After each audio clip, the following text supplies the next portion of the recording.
creo que necesitan tener en cuenta. Déjenme compartir la pantalla.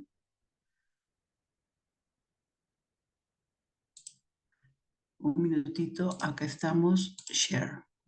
No sé si se ve la pantalla. Sí, doctora.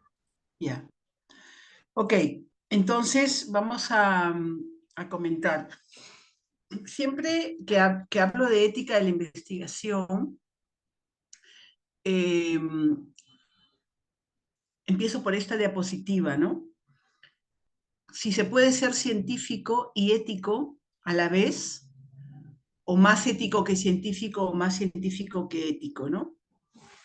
Y digamos que la ética tiene que correr, porque la ciencia corre, es veloz en los avances científicos que ocurren, eh, y la ética un poco que se queda y que tiene que perseguir a la ciencia para darle principios y orientaciones, para reconocer lo que es correcto de lo que es incorrecto, ¿no? Entonces, aquí les pongo la entrada de un campo de concentración nazi, ¿no? Donde hacían terribles experimentos científicos. Ustedes deben acordarse de Mengele, lo vamos a ver después, ¿no? Y que hacía muchos experimentos genéticos en mellizos, gemelos, etcétera, ¿no? Pero no tenía nada de ética, ¿no? Total, una total falta de respeto a la dignidad y a la persona humana, ¿no? Y entonces esto nos llevó en la historia de la ética de la investigación a que el ser humano se plantee la necesidad de tener principios éticos que justifiquen o que soporten la investigación científica, ¿no? Bueno, pues para que vean que la ciencia y, perdone, la ciencia y la ética no van juntas. Este es la opinión de un gran científico, pero miren su concepto sobre la vida humana, ¿no? Dice, una vida humana no es nada en comparación con un hecho nuevo en la ciencia. O sea, él justifica cualquier hecho nuevo en la ciencia, justifica que se mueran algunas personas, ¿no?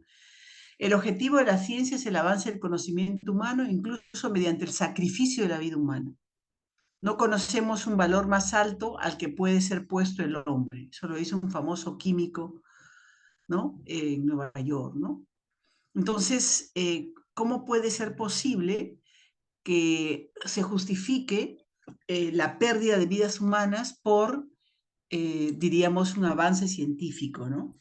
La vida humana es invalorable, una vida humana, cientos todavía más invulnerable, ¿no? Entonces, nada justifica que esto, digamos, que una investigación científica afecte a las personas, ¿no?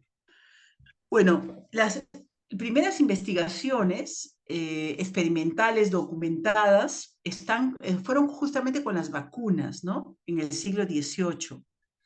Y ese es un granjero inglés que se llamaba Jenner, ¿no? Y que estudiaba y observaba lo que ocurría en el ganado, en la familia, en los vecinos, ¿no? Y lo que observó fue que las vacas tenían viruela, unas lesiones en la piel, y se contagiaban muchas veces las personas de eso, no había la bacteria, ¿no? El virus, perdón, no es bacteria, es el virus de la viruela no estaba aislado, se contagiaban las personas, pero observó que las personas que habían tenido contacto con las pústulas de otros pacientes o de las vacas hacían una enfermedad más leve o no se contagiaban. Entonces él hizo un experimento que no es ético ahora con los principios que conocemos, que es que este médico rural, Jenner, ¿no? Este médico rural, Jenner, sacó una secreción de una pústula de las vacas y lo puso en un niño de 8 años, ¿no? Y este niño hizo unas lesiones pequeñitas, pero no hizo mayores complicaciones y se salvó. Entonces él asumió que había el haberlo puesto en contacto con las secreciones de la vaca enferma, de la viruela, había algo en esas secreciones que producía una defensa del niño, ¿no? No se sabía nada de los anticuerpos ni nada de lo que conocemos. Y ahí nacieron las vacunas procedentes de este experimento con las vacas, ¿no? Y bueno, el gran éxito de la medicina en el siglo XX fue que la vacuna de la viruela en todo el mundo derrotó esta enfermedad, ¿no? Entonces, este es el último paciente con viruela, ¿no? Un somalí, ¿no? La última persona en el año 77, ¿no? Obviamente, el inyectar una sustancia, digamos que no se sabe ninguna característica especial a un niño que no tiene, digamos, autonomía para decidir sobre sí mismo, no era ético, ¿no? Bueno, pues de todas maneras, esto ocurrió en el siglo XX, pero lo importante aquí es que eh, principios éticos ya estaban esbozados desde muy antiguo, ¿no? O sea, ya las personas, los médicos o las personas que se dedicaban a la medicina ya tenían una idea de lo que era bueno y lo que era malo, ¿no? Por ejemplo, Maimónides, un médico del siglo XII, ¿no? Decía a sus colegas que los pacientes, ellos eran un fin, no un medio, ¿no? Qué bonito este pensamiento de este médico. O sea, el fin de la medicina es aliviar el dolor del paciente y no un medio para conseguir más conocimientos científicos o más fama, ¿no? Esto era una, Claude Bernard Hall, que también fue un famoso médico del siglo XIX, ¿no?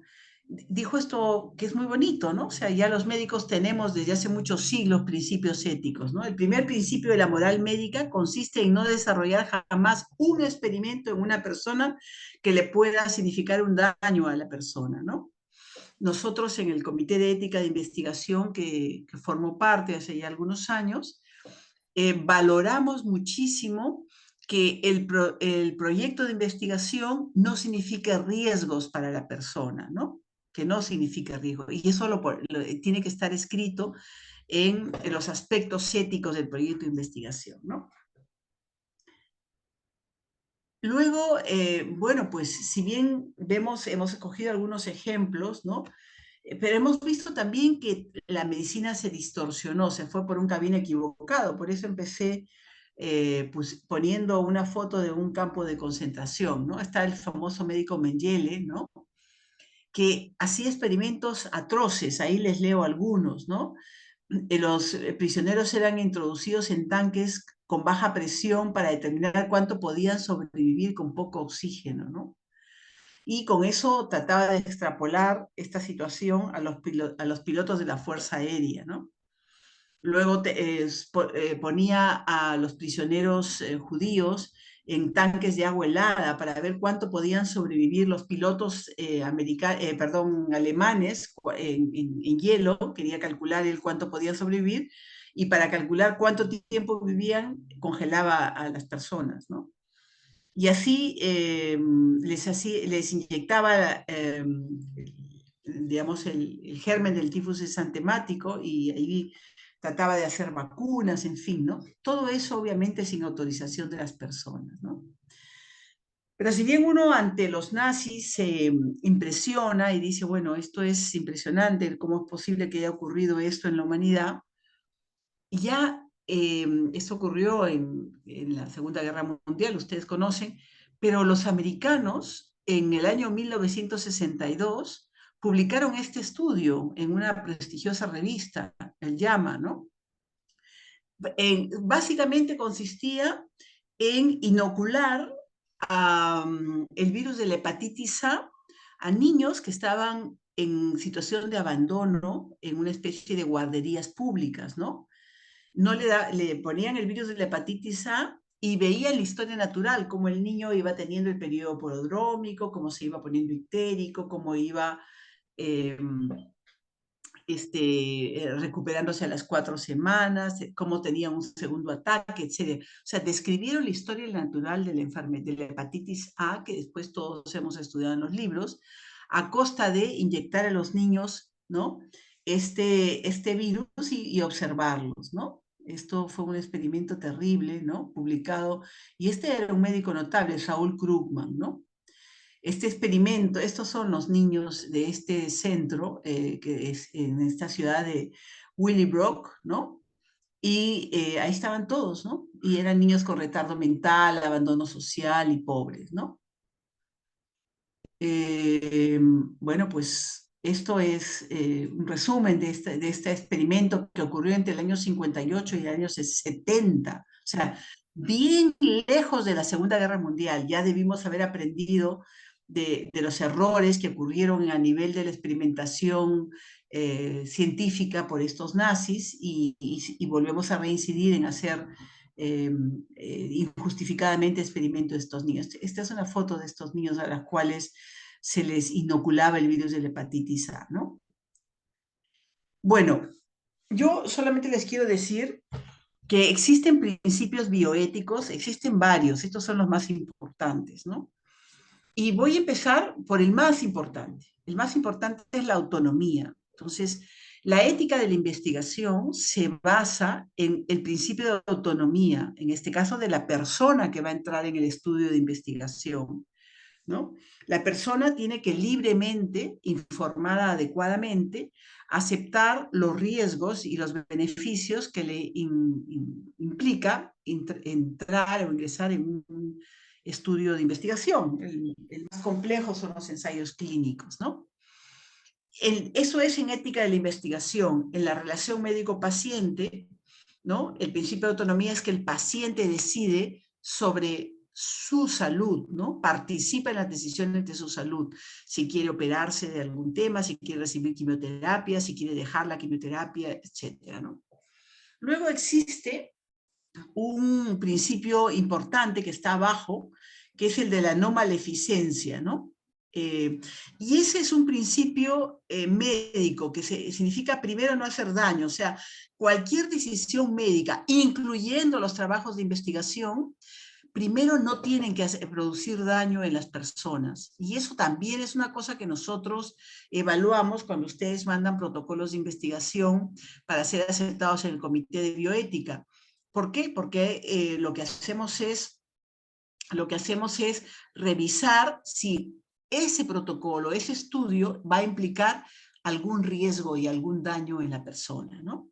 Obviamente en la relación médico-paciente, y lo mismo, yo no le puedo dar a un paciente un medicamento que le pueda hacer daño, que tenga alto riesgo de hacerle daño, ¿no?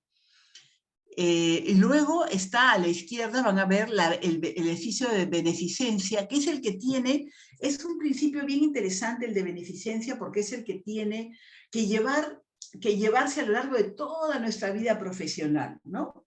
¿En cuál es? Que el objetivo de mi carrera, de mi trabajo como médico, como cuando ustedes terminen como internos, como residentes, como especialistas, es siempre hacer el bien al paciente. Ese es el principio de beneficencia. Busco el bien del paciente, no busco mi bienestar económico, no busco ser famosa con proyectos de investigación, no busco ser famosa por otras razones, no, o sea, busco el bien del paciente, ¿no? No es que utilizo el paciente para mi bien, ¿no? Es ese principio de beneficencia que realmente, si ustedes me permiten sugerirles, es un principio rector de la vida, diríamos, de los médicos, ¿no? Y ustedes van a ser médicos.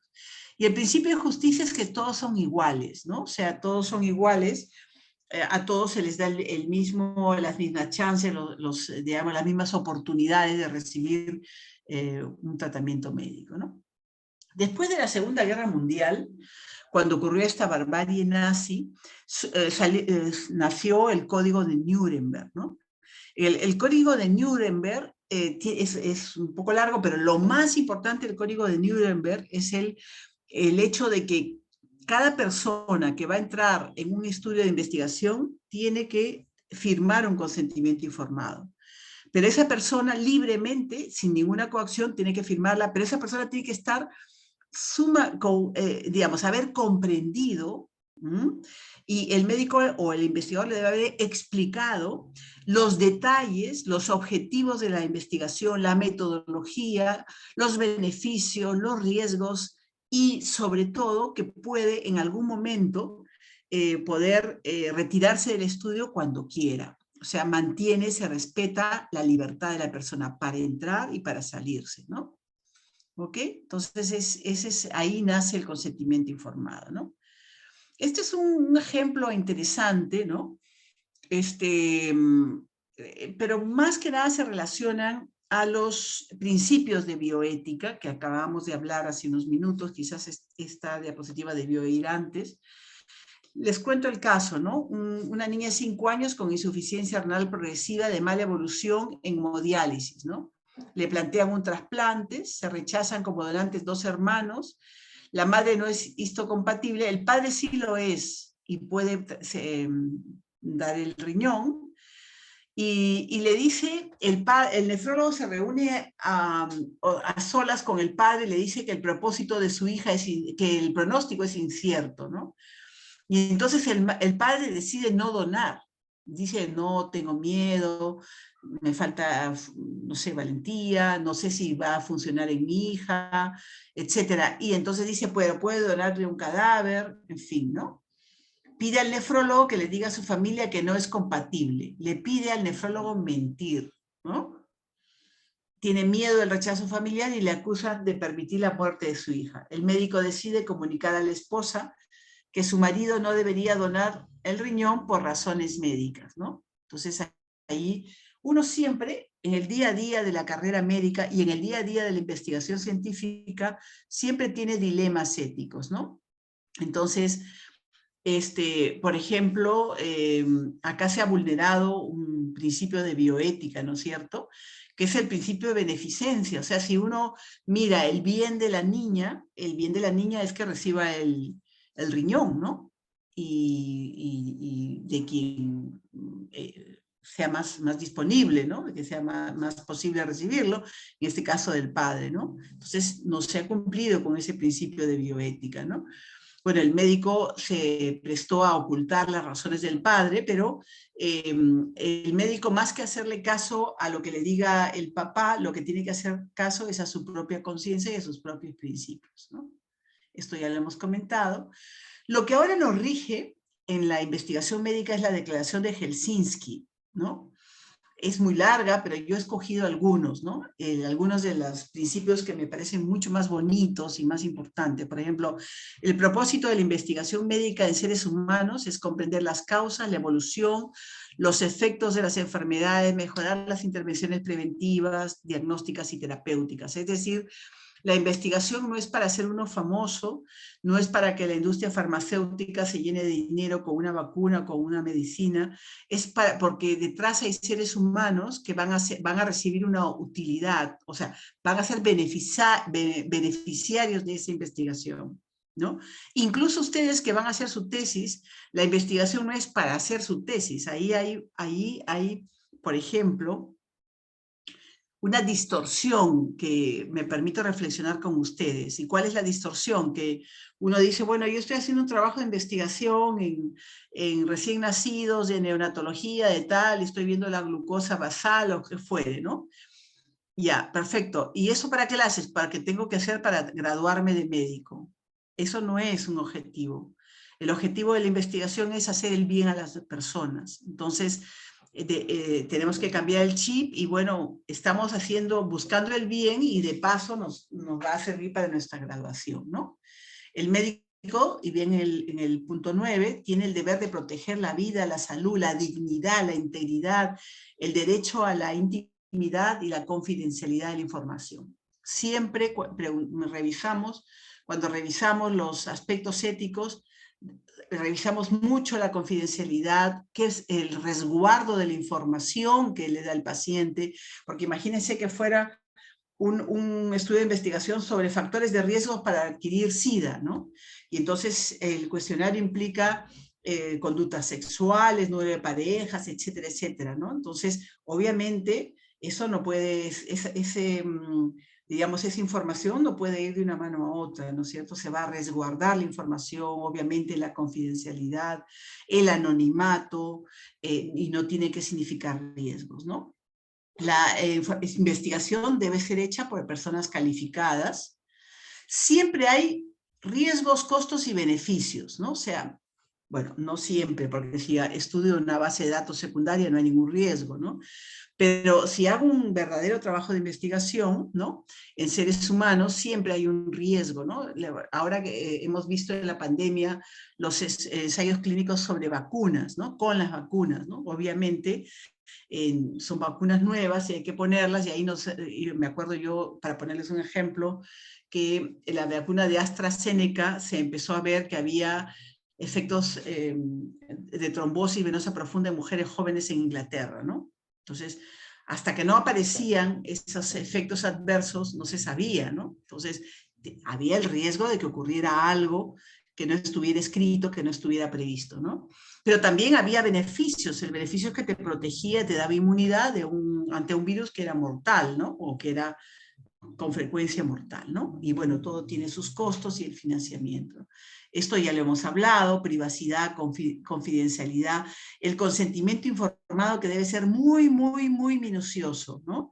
Y no solamente ustedes le tienen que explicar, sino la persona tiene que entender, ¿no? Entender lo que ustedes le han explicado, ¿no? El efecto placebo, o sea, por ejemplo, ¿cuándo uso placebo versus un medicamento? Cuando no está demostrada la utilidad del medicamento. Es decir, por ejemplo, yo no puedo tener un estudio que darles losartán, que es un medicamento antihipertensivo, versus placebo a los hipertensos. No es ético. ¿Por qué? Porque yo ya sé que el losartán es útil y que todos los hipertensos necesitan manejar su presión, si no les puede dar un derrame cerebral. Entonces no puedo poner a un grupo para comparar losartán con que yo ya sé que tiene un buen efecto para bajar la presión, con el placebo, quitándole la oportunidad al grupo de pacientes que recibió placebo, ¿no? Entonces solo está justificado cuando estoy probando una droga nueva y recién está entrando en el mercado y quiero ver si sirve o no. Pero si ya sirve, tengo que hacer comparaciones entre medicamentos, ¿no? Una de las cosas importantes es que, y esto está en una publicación del doctor Piscoya en la revista Peruana de Medicina Interna, los resultados de una investigación tienen que publicarse, tienen que hacerse públicos, porque como es en beneficio de los pacientes, por ende en beneficio de la sociedad, hay que publicarlos, ¿no? O sea, si por ejemplo, vamos a poner el ejemplo de la vacuna de AstraZeneca, ¿no? La vacuna de AstraZeneca protegía más o menos el 70%, ¿no? De hospitalización y muerte, ¿no? Por ejemplo, ¿no? Era un dato importante del ensayo clínico y tal, ¿no? Entonces, ¿qué pasaría si yo no las publico, ¿no? Entonces, las personas no van a saber si es el 70%, si es el 30%, si es el 90%, y la sociedad médica, la científica y la sociedad civil no se enteran de digamos, cuál es el resultado para poder decidir. Todo trabajo de investigación de calidad debe publicarse, ¿no? En el Perú existe un reglamento de ensayos clínicos que, dicho sea de paso, se rompió este reglamento de ensayos clínicos, se vulneró con esto del vacuna gate, que vamos a comentar algo, ¿no? Entonces, todos los ensayos clínicos deben realizarse con respeto en condiciones de respeto a la dignidad, protección de los derechos y bienestar de los sujetos de investigación. Debe salvaguardarse su integridad física y mental, su intimidad, la protección de sus datos, ¿no? Y realizarse con integridad científica. Por ejemplo, en el ensayo clínico de Sinopharm, ¿no? que tuvimos aquí, como se utilizaron un grupo de vacunas para otros fines, las personas que entraron al estudio, no había dosis para hacerles, diríamos, aplicarles las dosis siguientes, ¿no? O sea, el refuerzo no había, o para completar las dosis en los cuales estaban esperando, les tocaba, ¿no? O sea, entonces no se protegieron los derechos, ¿no?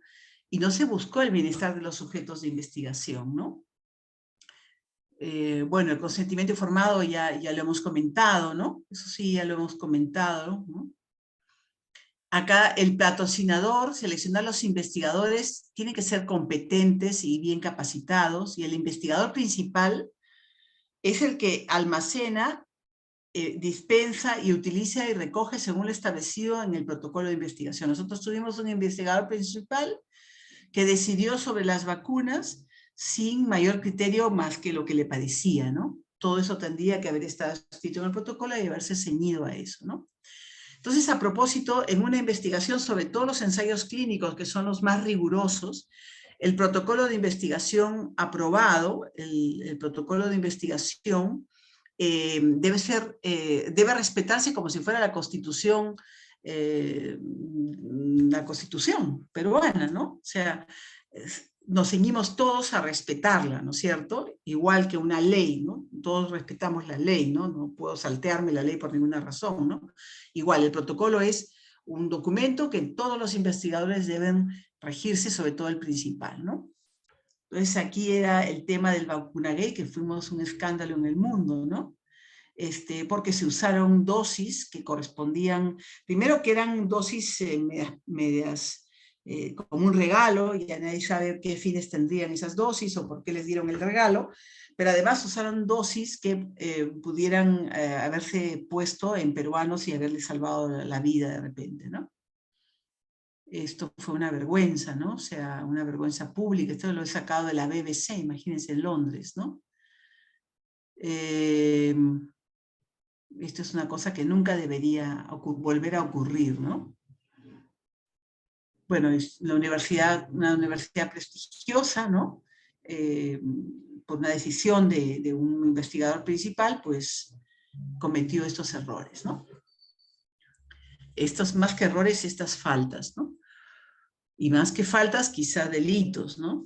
Es decir, la investigación clínica, por no cumplir con rigurosidad los principios de Helsinki, de la Asociación Médica Mundial, por no cumplir los principios rectores que existen en el país, que son los que da el Instituto Nacional de Salud, las personas pueden, diríamos, salirse del camino, cometer errores, ¿no?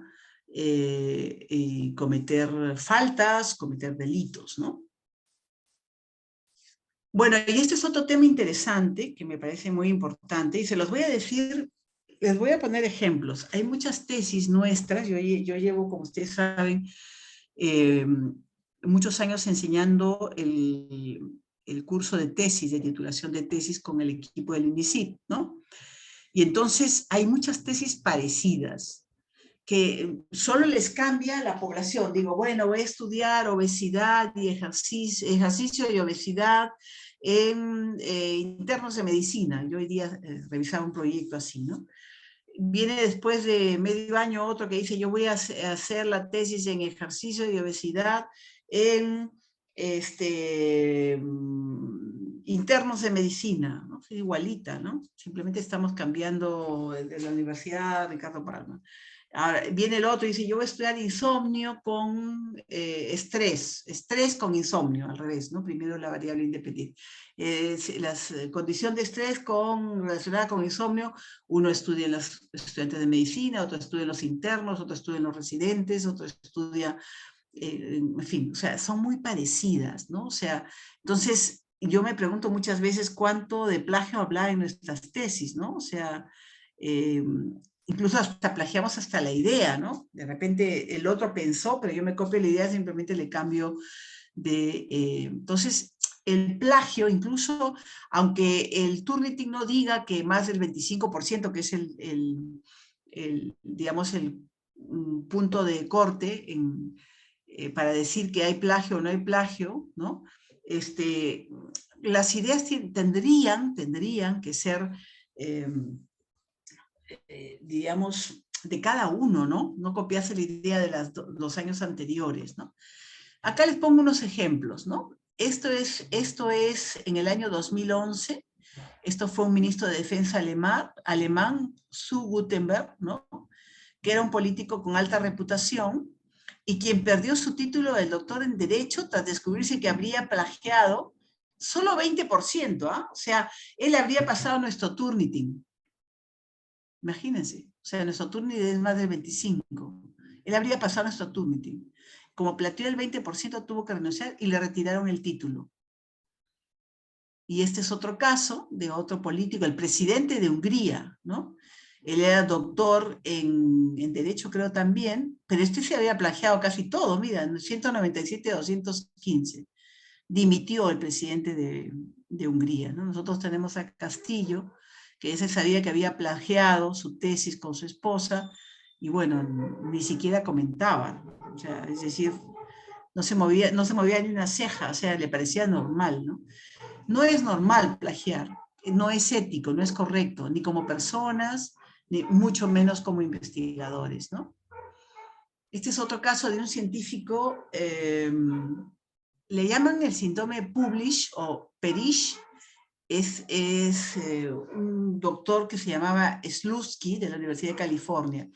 Este doctor, cuando uno pertenece a una universidad a tiempo completo y tiene doctorado, le piden muchas publicaciones. Entonces él, como pedía muchas publicaciones, produjo 137 artículos en 7 años.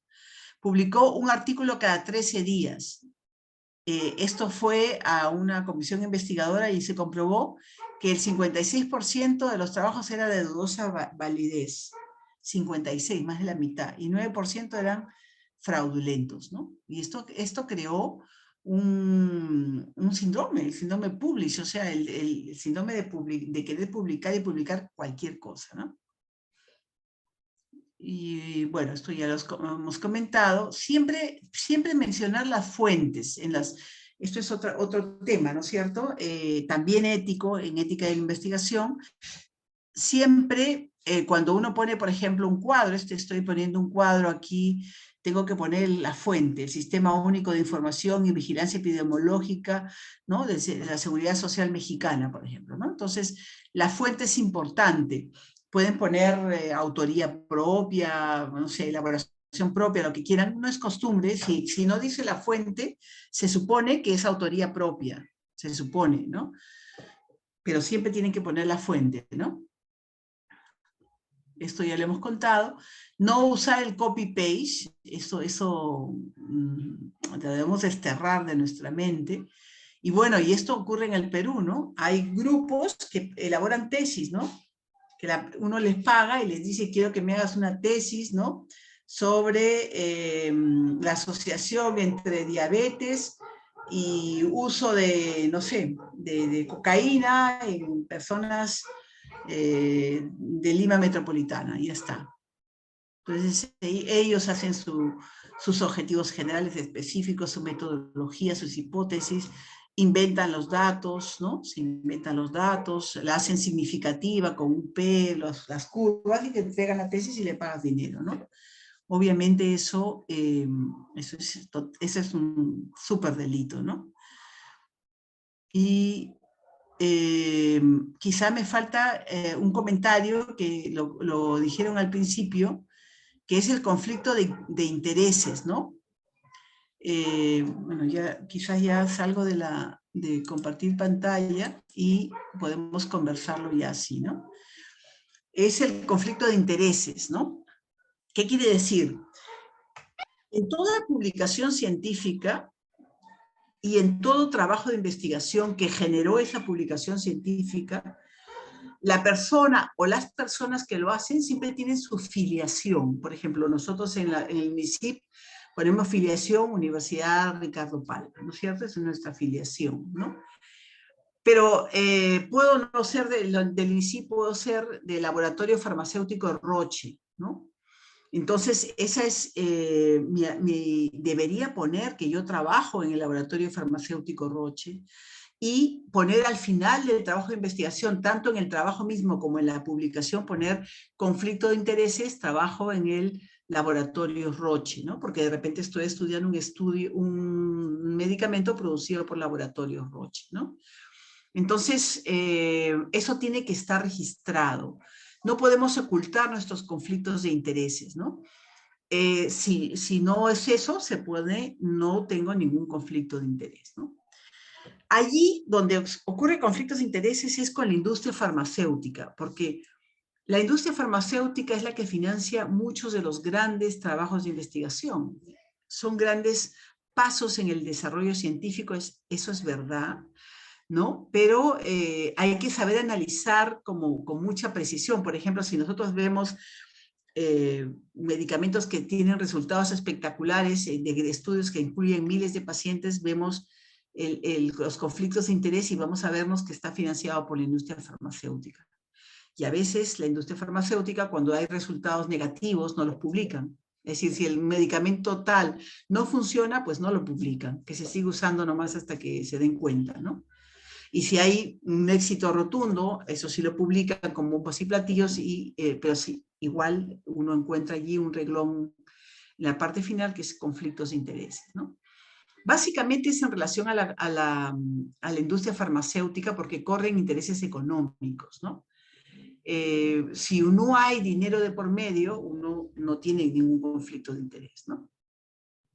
No sé, más bien en estos minutos que nos quedan, más bien como es un tema controversial, me gustaría que ustedes preguntaran las dudas que tienen o alguna cosa que quisieran comentar o preguntar, ¿no?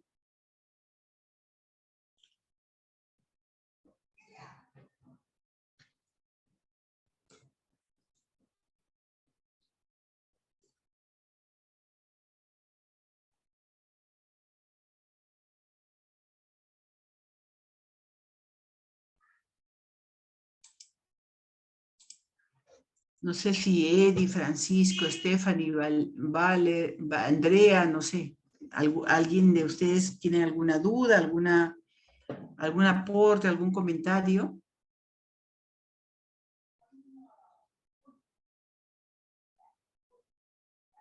Daniela, sí, Daniela, adelante. ¿Qué tal, doctora? Buenas noches. Hola, Daniela, ¿tú has sido mi alumna? Sí, Sí, ¿no? sí, sí. Sí, Ah, doctora. bueno. Hola, Daniela. Delegada, ¿no? Sí, sí, doctora. Ujú. Una consulta. En el caso de lo que usted nos estaba comentando sobre los conflictos de intereses, si por ejemplo una farmacéutica hace una investigación, ¿no? Por ejemplo, sobre algún fármaco, y se ve que el riesgo-beneficio, pues hay más beneficio que riesgo, y el trabajo, pues, da buenos resultados. En ese caso, eh, solo sería ético si en la parte de conflictos de intereses lo menciona. Sí. O sea, eh, las farmacéuticas publican en revistas indexadas, en Scopus, en nivel 1, o sea, ellos publican New England Journal of Medicine, el JAMA, o sea, son estudios generalmente multicéntricos, grandes, de miles de pacientes, ¿no? Con resultados generalmente positivos, ¿no? Algunas veces, digamos, no algunas veces, son diseños muy rigurosos, generalmente son ensayos clínicos, así digamos, publican las farmacéuticas, ¿no? Digamos, la metodología es muy rigurosa, ¿no? Siempre ponen que son financiados por ellos, porque las revistas top preguntan eso, y uno no puede mentir, porque en investigación el mentiroso, el investigador internacional que miente, queda como desterrado del ámbito científico, ¿no? Entonces tiene que decir la verdad. Entonces ya lo saben. Entonces publican una revista top y dicen financiado por AstraZeneca, por Roche, por, en fin, todos los laboratorios, Pfizer, el que fuera, ¿no? Y doctora, Entonces, dime. en el caso de aquellos, por ejemplo, aquellas farmacéuticas que sí hacen investigación en algún fármaco, por ejemplo, y como usted dijo, a veces no dan buenos resultados y no lo publican, ¿eso sería antiético? A mí me parece que sí. Muy pocas veces he visto publicar un resultado de un fármaco de investigación. Acuérdate que cada fármaco, es interesante tu pregunta, las farmacéuticas para sacar un fármaco al mercado tienen que invertir millones en investigación y desarrollo, así se llama. Entonces, cuando hacen fase 1, fase 2, fase 3 en animales, en seres humanos, en pilotos, o sea, en una prueba piloto, en más grandes, en fin, en poblaciones más grandes, etcétera, hasta ya han gastado mucho dinero. Entonces, casi terminan todo estando casi seguros por tus estudios, sus fases previas, que van a tener éxito. Entonces, no es que terminen un estudio que enrole 10.000 pacientes para después decir, uy, me acabo de dar cuenta que no responde, que no funciona, ¿no? Ya de las fases previas y de los pacientes que ya al principio han recopilado, ya tienen una idea y pueden inferir que no les va a servir. O sea, es imposible saber cuántos estudios no se publicaron, ¿no? No es lo correcto, pero eso ocurre, ¿no? Entonces abortan el estudio y no concluyen, no siguen todos los pasos, ¿no? Ahora, hay que mirarlo del lado positivo. Si no hubiera investigación y desarrollo, no saldrían nuevas moléculas al mercado. ¿Y qué país puede financiar investigación y desarrollo con tantos millones? Pocos países. Por ejemplo, en la época del COVID, Estados Unidos es el que invirtió, el gobierno americano invirtió en Pfizer por una parte, el laboratorio, pero Estados Unidos invirtió en otros laboratorios para la investigación muy rápido, porque era la pandemia, había que sacar vacunas rápido, pero hicieron su investigación y desarrollo invirtiendo mucho dinero. Entonces, muchos de los avances, sobre todo en medicamentos, se los debemos a las farmacéuticas, ¿no? ¿Y qué tiene de bueno eso? Tiene de bueno de que son metodológicamente, diríamos, escrupulosos, uno, y dos, que los efectos adversos de los medicamentos sí son publicados. Entonces, un medicamento nuevo que produce hemorragias en un 5%, ahí lo vas a tener, por decirte, ¿no? O que produzca tal cosa o tal otra, lo vas a tener. Entonces, es como si fuera un libro de farmacología de ese medicamento que están sacando al mercado, ¿no? Eso es lo bueno, ¿no? Y nos sirve, al final ese medicamento sirve para todo el mundo. Ahora, ¿cómo recuperan los millones que invirtieron en investigación y desarrollo? Por la patente de 10 años. Durante 10 años, esa molécula no puede usarla nadie en el mundo. Entonces, por ejemplo, Pfizer con su vacuna, no sé cómo será en el COVID, ¿eh? Eso quizá no es el mejor ejemplo, pero un antibiótico cualquiera, cualquier antibiótico que sale al mercado, está protegida por 10 años esa molécula. Cuando acaba la patente, ahí recupera toda su platita, todo lo que invirtió y gana mucho más todavía. Cualquier laboratorio puede copiar la molécula y hacer un medicamento genérico y tal y cual, ¿no? Mientras tanto, los 10 años son medicamentos costosos protegidos por la patente y así recuperaron los millones que invirtieron, ¿no? Por aquí me preguntaron en el chat si el no poner conflicto de intereses no es un delito, es una falta ética. Nosotros cuando damos una conferencia, por ejemplo, yo me olvido muchas veces de poner conflicto de intereses porque no tengo ninguna farmacéutica, digamos, no pertenezco a ninguna farmacéutica, pero debería poner, no tengo conflicto de intereses, ¿no? Pero si, por ejemplo, alguna vez he dado alguna conferencia para un laboratorio sobre diabetes, no sé qué, tengo que poner ahí conferencista por tal laboratorio en el año 2020, ponte, ¿no? Eso es lo ético, lo correcto, ¿no? Puede no tener importancia, pero es lo correcto, ¿no? Entonces, lo correcto es siempre ponerlo el conflicto de intereses, ¿no? Acá me preguntan, en el caso del médico donde mencionó que el padre no quería donar, ¿el hecho de mentir no le perjudicaría a él por beneficiar al Señor? Claro que sí, o sea, el médico, y eso les decía a ustedes, chicos, no se olviden, el principio rector de toda la carrera de medicina, de toda, desde que uno es estudiante, interno, residente, especialista, en fin, hasta el final, hasta los que nos vamos a jubilar pronto, el principio rector, o sea, el que nunca debe desaparecer, es el principio de beneficencia, que es el que yo busco el bien al paciente. Ese médico buscó el bien del Señor, del papá, para no quedar mal, para que el papá no quede mal con la familia, etc. Pero no buscó el bien del paciente, de la hija que necesitaba él. Entonces nosotros tenemos que buscar, yo les cuento un caso que me ha pasado esta semana en el hospital, bien interesante. Un caso de la vida real, ¿no? Llegó un paciente de Chincha, de 53 años, que se había caído, se había golpeado la cabeza, se había roto la cabeza, Y a los 2 días después de eso, allá en Chincha, había hecho un cuadro de encefalopatía, ¿no? Y empieza a ser hipertonía generalizada, encefalopatía, empieza a ser fiebre, pensamos que era una enfermedad que ahora es rara, pero en mi época no era rara, que era el tétanos, versus una encefalitis. Entonces el paciente estaba delicado, entró a UCI, le subía, le bajaba la presión, le subía la temperatura, se ponía rígido, estaba con alteración de conciencia, etcétera, etcétera.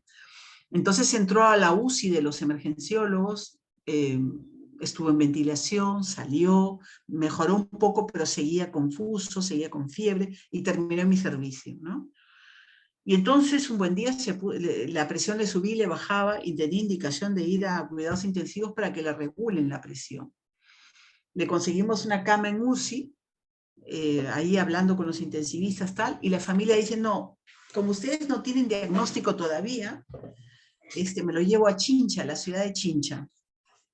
Y me voy, firmo el consentimiento, dijo la esposa, y me lo llevo con mis hijos. Y entonces nosotros nos pusimos fuerte y le dijimos, no, no te lo llevas. Yo voy a llamar al fiscal y que el fiscal vea las condiciones del paciente y que el fiscal conozca que nosotros estamos en contra porque se puede morir durante el traslado, porque está grave y porque un hospital, una clínica pequeña en Chincha, no se va a comparar con un hospital grande que tiene muchos equipos, muchas especialidades, muchos antibióticos, muchas medicinas y no sé qué. Entonces lo estamos mandando a un hospital muy chiquito en relación a una clínica muy chiquita en relación a un hospital muy grande. Y entonces nos pusimos fuertes, llamamos al fiscal. Entonces el fiscal me entrevistó a mí, entrevistó a la señora. Yo le expliqué al fiscal las razones por las cuales no estaba de acuerdo con que se lo lleven. El fiscal entendió. Y finalmente después le pusimos 2 condiciones. Lo llevas con una ambulancia a Chincha con especialista, con monitoreo cardíaco, respiratorio, con ventilador, por si acaso le pase algo, y pagas una ambulancia cara, privada, sí, porque nosotros no la vamos a dar, y nos avisas qué médico en Chincha va a recibir al paciente para explicarle lo grave que está y si está dispuesto a recibirlo. Con esas 2 condiciones, la familia se retractó, ¿no? Dijo, bueno, pues entonces vamos a ver, no sé qué, tal, ¿no? A Dios gracias, al día siguiente el paciente empezó a mejorar y la familia desistió de ir a Chincha, ¿no? Entonces lo que les quiero decir es que una cosa así como muy, muy concreta, ¿no? Yo busqué el bienestar del paciente y se lo repetí 10 veces a la familia. A mí me interesa que el paciente está bien, que no se muera en el camino y que no se muera en Chincha. Si ustedes piensan diferente, no lo sé. Yo llamo al fiscal para que nos ayude a que ustedes entiendan, ¿no? O sea, hay que buscar siempre ese principio de bioética que es el principio de beneficencia. Y el papá de ese niño, el médico no buscó el bienestar de la niña, sino del papá, ¿no? Acá me hacen una pregunta. En el Perú hay investigaciones importantes para fármacos. ¿Y qué papel juega bueno, el INS juega un papel importantísimo. Autoriza los ensayos clínicos. No puede haber un ensayo clínico en el Perú de medicamentos, de vacunas, de lo que fuere, o de insumos médicos si no es autorizado por el INS. Y el INS ha tenido un buen rol, solamente que ese buen rol, tiene un buen comité de bioética, tiene un reglamento muy estricto, tiene personas muy capacitadas, etcétera. Lo ha hecho bien hasta la pandemia, que en la pandemia todos nos hemos vuelto medios acelerados y ellos por hacerlo todo de cualquier manera no supervisaron bien ese protocolo de investigación del vacunagate, ¿no? Pero nadie puede hacer un estudio clínico, un ensayo clínico en el Perú si no tiene la autorización del INS. Y lo has estado haciendo bien, excepto pues este caso que fue un desastre, ¿no? Muy bien, no sé si tienen alguna pregunta, algún comentario más. Es un tema bonito, la bioética y la ética de investigación siempre son interesantes como áreas de reflexión, ¿no? Muy bien. Bueno, pues nada, chicos, si no tenemos nada más, y ahí nos quedamos. ¿Sí? Muchas gracias, doctora Sonia, por la ponencia. Bueno, ánimo y sigan adelante, no olvidándose de la bioética y de la ética de la investigación.